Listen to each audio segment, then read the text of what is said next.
Don't try to silence your inner critic. Instead, try to soften its voice. So I decided to do a quick sidebar. We're in the middle of our shadow work series, and we just finished talking about working with our emotions. And I was just continuing to think about how important this concept is of being kind to ourselves and to be able to witness our feelings with curiosity and not judgment. And it really had me thinking about something that I had learned about our inner critic. And this actually came from one of the Oracle card decks that I've enjoyed and highly recommend. It's called the Moon Deck. And in it, it was talking about the fact that your inner critic is not bad. Okay. So again, like, don't think in terms of bad and good. Think about things as tools, right? So can it serve you, or is it not going to serve you? And the fact is, your inner critic serves a role, okay? And most of the time, our inner critics can get very harsh, both because we have a tendency to be a little bit unkind to ourselves, because we're sort of almost taught to do that through childhood. That is allowed to run rampant and never checked, and so when left unchecked, your inner critic can get kind of unkind. And then what happens is that the older we get, we tend to start trying to tune it out, and so then your inner critic gets louder and louder and louder. Because again, if let's say that I am here trying to help you, okay?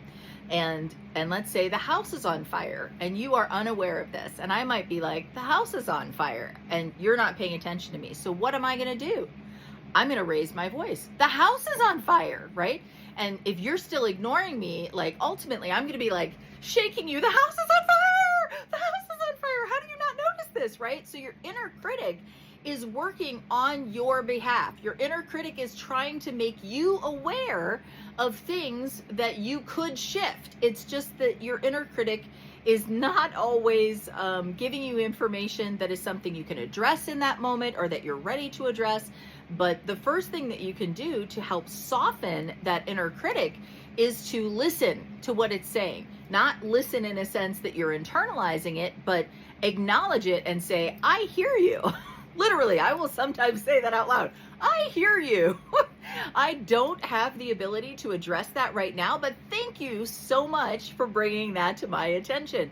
And it really does help to settle that voice down, help it to get a little bit quieter, right? And then as you do that, your inner critic can become essentially a stronger ally or advocate for you, because it can help you to see things. But again, that begins with that with coming from that place of curiosity and not judgment. And so again, when you stop assigning good and bad to every emotion, every feeling, again, we get raised with this programming of needing to put a morality judgment on everything. And it really isn't always helpful. Again, if we look at this from a polarity perspective, when we're doing that, when we label something as bad, we're giving it a negative charge. And that isn't necessarily true. Let me give an example. So if you think about it, if you think about, I'm trying to pick something that isn't going to have other triggers for people. Let's talk about something like dynamite, right? So dynamite is a powerful tool. Now, if you put dynamite in the bottom of a building that has a bunch of people in it, like, that is not a good thing, right? But if you are using it to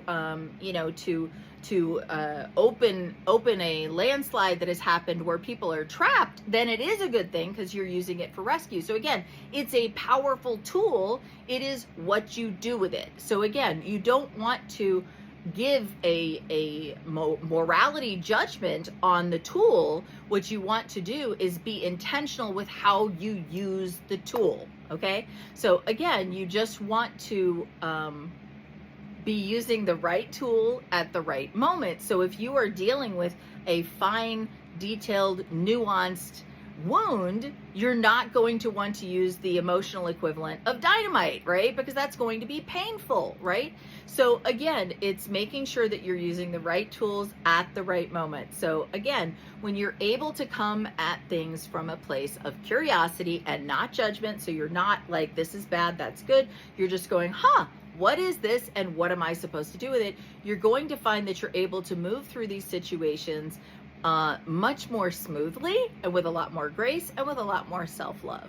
So that's my sidebar, and we will continue with the Shadow Work series. Have a great day.